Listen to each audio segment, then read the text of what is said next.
রাসূলের কাছে আসতো, রাসূল চাইতে দেরি হইতো, বই পাইতে দেরি হইতো না। জোরে কন্যা সুবহানাল্লাহ। রাসূল শুধু চাইলই বই পাইয়া যেত।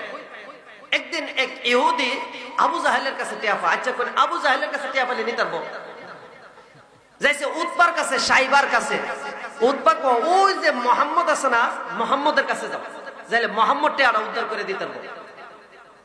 আচ্ছা এটা কিন্তু মানে উদ্ধার করতারবো এই কথা মনে করে না, এর অর্থ হইল মুহাম্মদের কাছে যাইলে মুহাম্মদের আর আবু জাহেলের সম্পর্ক ভালো না। আবু জাহেলের কাছে আইলে আবু জাহেল মুহাম্মদকে মারবো কন্যা, নাউজুবিল্লাহ।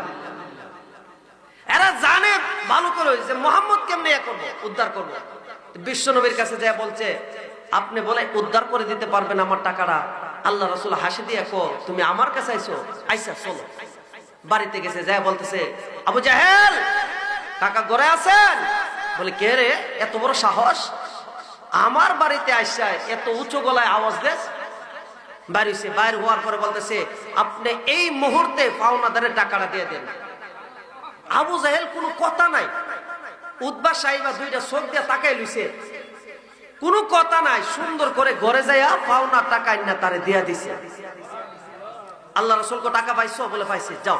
রাসূল আয়েশা বলছে, এবার উতবার সাইবা ডাক দে, রে আবু জাহেল, সব সময় বলো মুহাম্মদকে যদি আমি একা পাই, মুহাম্মদকে হত্যা করে ফেলবো। আবু জাহেল রে, আজকে তো মুহাম্মদ একা আইছেন, তুমি কিন্তু একা না, পিছনে আমরাও ছিলাম। রে আবু জাহেল, আজকে কেন মুহাম্মদ রে মারো নাই? মুহাম্মদ তখন ডাক দিয়া বলে, আবু জাহেল বলে, রে উতবা রে সাইবা, আমি যখন মুহাম্মদের সামনে দাঁড়াইছি, এমনি তাকাইয়া দেখি মুহাম্মদের সাথে একটা সাপ, এমন বিশাল বড় সাপ যে এমন ভাবে হা করছে, জমিনের মধ্যে ঠোঁট, আরেকটা ঠোঁট আসমানের মধ্যে।